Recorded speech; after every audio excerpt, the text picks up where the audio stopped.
Okay, let's see what hands I'm gonna play today.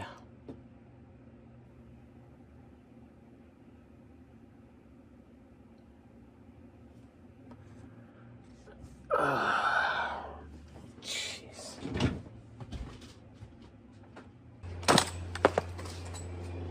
I broke it.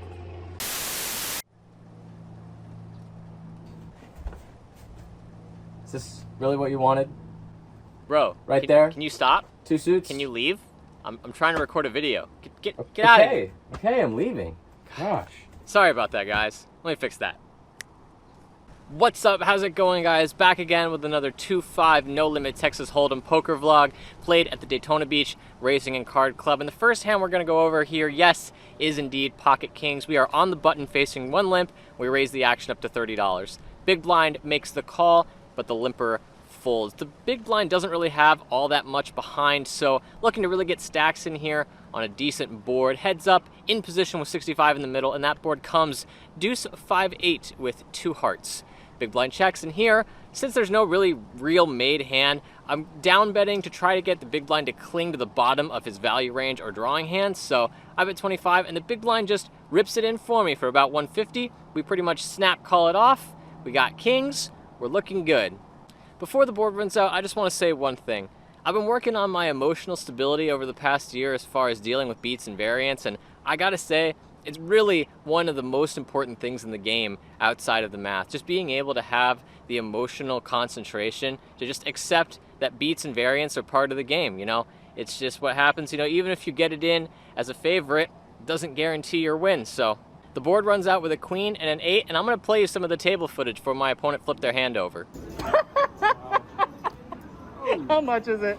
Damn, is that runner or what? Our opponent manages to show us queen 8. I mean, I can't really blame him. Queen 8 is a defendable hand from the big blind facing a button raise. He flopped top pair, so he was short stacked. He's gonna go with it, and he just got lucky. I mean, that's all it is to it. The hand's gonna play out how it played out, so part of the variance, nothing we can really do. This next hand is another example of that variance. We've got pocket 8s under the gun, and we open the action up to $40. The table's been playing pretty big, so those open sizes are kind of normal at this point. Player to my left calls and the small blind calls, so for 40 bucks each, 120 in the pot, we're going 3 ways, sandwiching between the two of them to a flop that comes 6-6-3. Pretty good, paired board, small blind checks, and we make a very critical mistake in betting $80. Why is it a critical mistake, you may ask? Well, we didn't really look at the player's stack to our left, but you're going to get a good look of it right here when it crosses the line for an all-in. The total comes out to about 140, which is really bad because the small blind can come along without fear of getting 3-bet if they really wanted to. Luckily for us, that doesn't happen, as the small blind lets their cards go, and we make the call with our overpair. So we're going to get a run out here. That player shows us ace-deuce of clubs for the nut flush draw, but they only show us ace-deuce when the ace of diamonds hits the turn, so you know, get it in good and do what you can, I guess. This video is going to cover more of that variance, as this is one of the swingiest sessions we've ever played with big pots going each direction. It's going to be an awesome one. Real quick before we get into the ups and downs of this session, if you guys want to see me play your favorite hand, leave it in a comment down below and I'll give it my best shot. While you're there, consider liking this video and subscribing to the channel for more content. It really helps me out, and we've been growing like crazy lately, so let's keep it coming. Without further ado, let's get into the swing.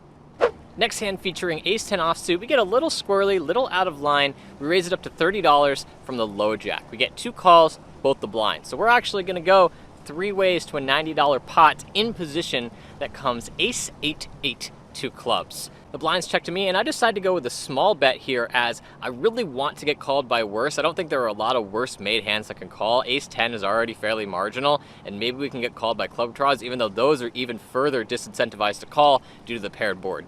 Both of the blinds do make the call, which I have mixed feelings about because although we could definitely be getting called by worse, we could also just be getting hard trapped by an 8 multi-way. The same gang still in position to a turn now, which comes a 9. Pretty good card. It blocks another combo containing an 8. Blinds check again to me, and I still want to go for a small bet here. I think I bet 60, but I didn't write it down, so 60, sure. I'm really thinking that the small bet here will still allow us to be called by worse, and because the pot is still multi-way, if there is a hand out there that is beating us, I think we're going to hear from it by now on the turn. To my surprise, both the blinds make the call again, so we're going to go into a river still multi-way here, and that river comes a completely irrelevant card, an offsuit deuce. For a third time, the blinds checked to me, and I really considered betting in this spot, but I think a bet might even be better if a higher card like a king came on the river. Maybe in that scenario, I could go for like an over bet to try to push ace-jack or ace-queen off of a chop, since I'm not going to get called by a missed flush draw anyway. So I decided to just take my showdown value in check. I announce the ace, and we are good. One of the players turned over a flush draw and the other mucked, so I really don't know if I could have actually gotten called by worse. Let me know in the comments what you would have done in this spot if you would have gone for that thin value bet. We're going to get right back on the horse with the ace-x combos. This time we're in the cutoff with ace-3 of spades, a nice suited ace facing one limp. We raise the action up to $30. The big blind makes the call and the limper comes along. So we're going to go three ways in position this time with a suited ace that can make a decent number of disguised monster hands. And would you believe, we bink one of those hands as the dealer drops in a $90 multi-way pot, ace, 9, 3, rainbow. We've got a crazy disguised monster 2 pair. Checks to me, and I bet $50 for value. The big blind folds pretty quickly, but the limper, when it gets to their turn, calls pretty quickly, so we love to see that. Really hoping for a clean run out where we can just bet 3 streets for value. Dealer drops the 5 of clubs, which, I mean, certainly can't complain about that card. There could have been plenty of worse cards. Limper checks, and in this spot, we bet 110. Trying to just get the stack sizes right for a river jam, as they don't have that much more behind that 110. Limper thinks for not too long, and then makes the call, which, again, we love to see. Really hoping for a clean river, one-time dealer, come on, big pot, and that river comes to 10 of spades. I mean, certainly can't complain about that card. Even 9-10 gets there for a worse made hand than ours. Limper checks, and we pretty much just snap jam, as they've only got about 150 behind. They think for what feels like a pretty long time, and then ultimately make the call. Let's go. We instantly announce 2 pair, and they muck, so we're taking a massive pot down with ace-3. Here we go, big blind special time. We look down at 6-7 offsuit and check our option, bringing the pot total up to $25. That's right, we're gonna go second on this flop next to the small blind with a 5-way pot action. Let's go. Flop comes ace-5, 7 with 2 hearts. Got middle pair, small blind checks, I check, checks around to the player we actually just stacked from the previous hand who tests the waters for $15. Small blind calls, and I don't wanna fold a pair for 15 bucks, although I probably should be over folding here considering everything that's going on with one call already, more players behind, but I don't want to fold a pair for 15 bucks, so I call, and it folds all the way back around. The field has been cut in half, rounded up, so we're going 3 ways to a turn. In the middle of the 2, that comes the 7 of hearts. Let's go. This is why we make those loose calls to hit trips on the turn. We both checked the aggressor, and the aggressor does not disappoint with a bet of $30. Small blind folds, and I definitely want to get more value in this pot, as I don't think they could have a lot of strong hands here, so I ask for $100 instead. That player makes the call really quickly, and I gotta check my cards to make sure that this is still real life. We're going heads up out of position now with the betting lead to a river that's completely irrelevant in soft suit 3, and I make a nice polarizing bet of $200.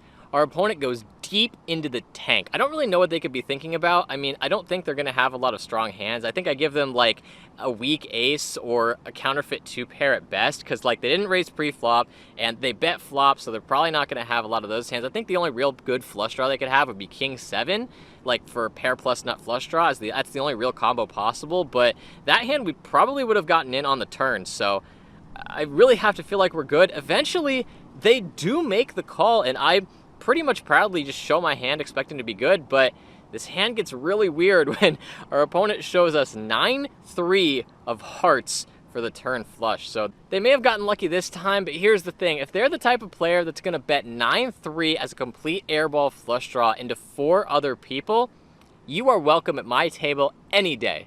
Nice hand this time, boss. Okay, I just had to include this hand because if I didn't film it, I don't know if anyone would believe it.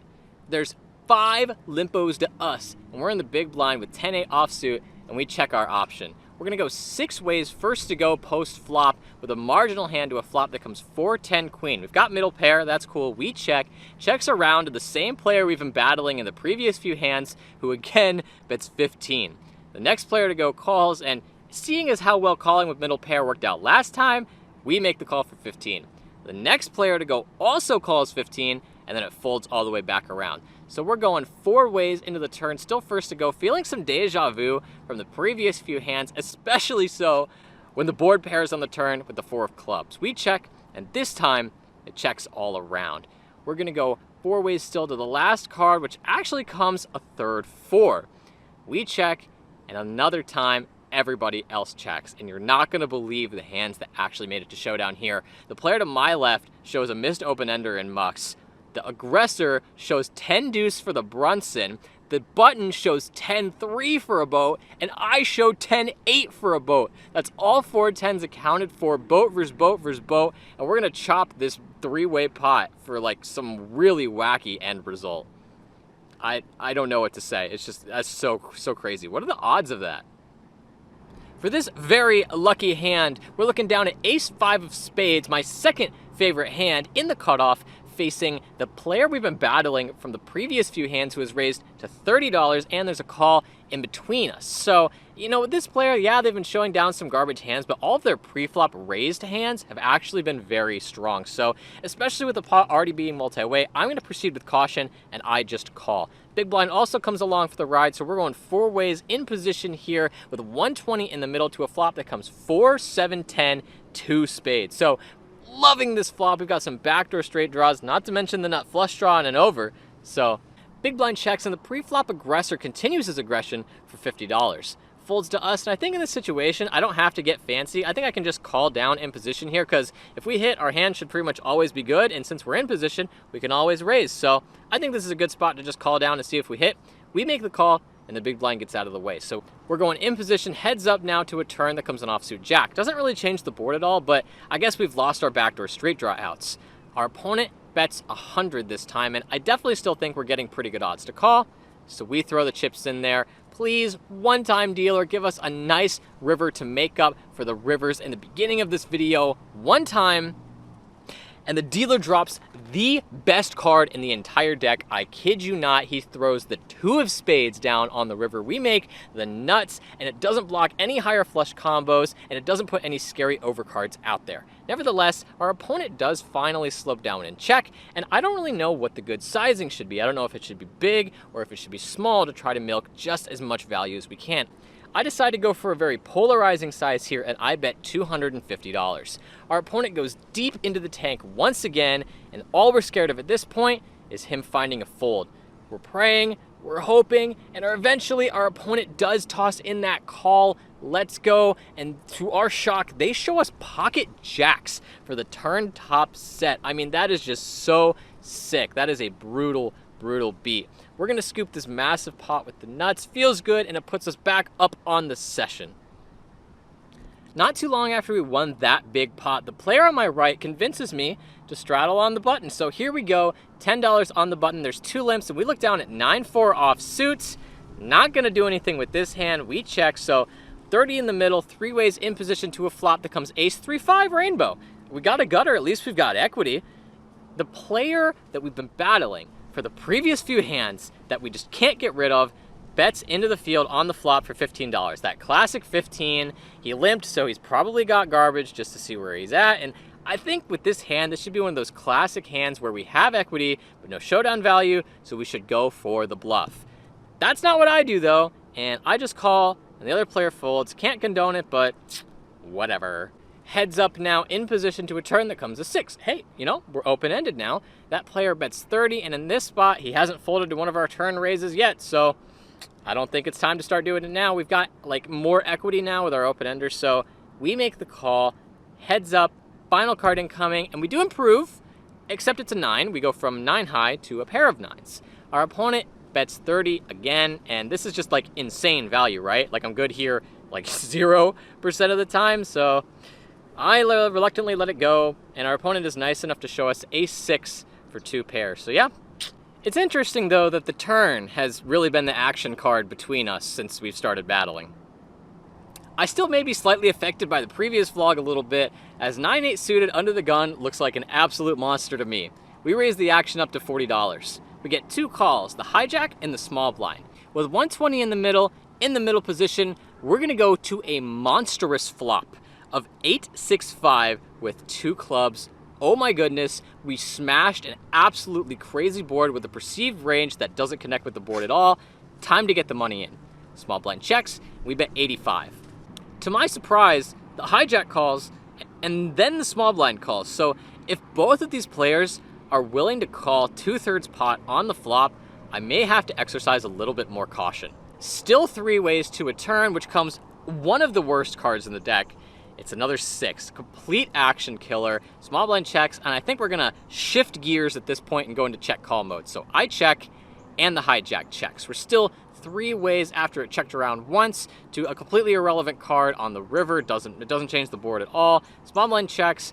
I'm kind of just half expecting to win with top pair here if it checks all the way around. So I take my showdown value at top pair and I check, and the hijack checks. So I kind of just show my hand expecting to win, and you will not believe the hands that get turned over. I turn over my top pair. The hijack turns over ace 10 of clubs for the nut flush draw. So really glad the flush didn't come in. And then the small blind turns over pocket jacks for the overpair, which, like, where did that come from? So small blind's going to take this pot down with the held overpair, but could you would imagine if the 7 of clubs came at any point, like straight flush over nut flush? That would have been a crazy story to tell. Nevertheless, small blind wins, and got to move on.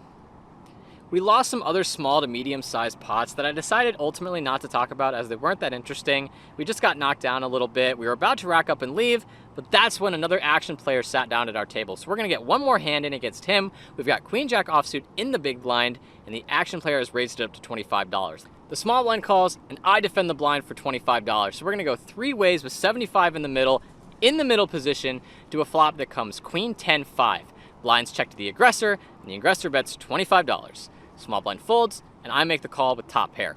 Turn, quickly comes the jack of spades. I check to the aggressor, and they just drop their stack of greens in there for, it was like $100. I didn't get an exact count because with that stack size, with the pot size of my hand, I didn't really care. I was calling with top 2 pair. I call, and funny enough, that player also turns over queen jack for the same hand, so we're chopping this last pot up. Not too much longer after that, we rack up and get on out of there. Alrighty guys, that's going to do it for this episode. Here are the session results. We were into the game for $900, out of the game for $800. Crazy, crazy session on the variance. There were 2 distinct moments where we were up $500. So we went up to 500, then we dropped back down to even, then up 500, then back down to even, then ultimately finished down $100. You know, that's like 25 bucks an hour, 5 big blinds an hour, whatever. You guys can do the math at home. So I was trying to find a location to film this vlog, and the sun was setting, so I had to find one really fast. This is just some neighborhood. There's like a park over there, but there weren't any good like walking trails, and it's just a nice little lake out in the middle of nowhere. I was gonna walk on the sidewalk, but like the sidewalk actually just ends. So I was just like, all right, let's pop a squat right here, film in front of the lake and some houses. Looks nice. I mean, I think it's gonna make a good video. Well, I hope it already has made a good video if you're watching this at the end of the video, so I don't know. For anyone who watches my vlogs all the way to the end, we find ourselves today at Willow Run Park. It's pretty nice. There's a couple tennis courts, a couple basketball fields, a park over there for kids, a soccer field, and it's right next to the elementary school. So, yeah. And so I will leave you with this. Just remember, life is a game of variance, you know? Things might not always go your way. The highs are high, the lows are lows. But remember, it's those lows that make the highs even higher. You can do it. Stay strong, stay positive. Keep your body healthy, keep your mind healthy. This is Runner Poker. Have a good one.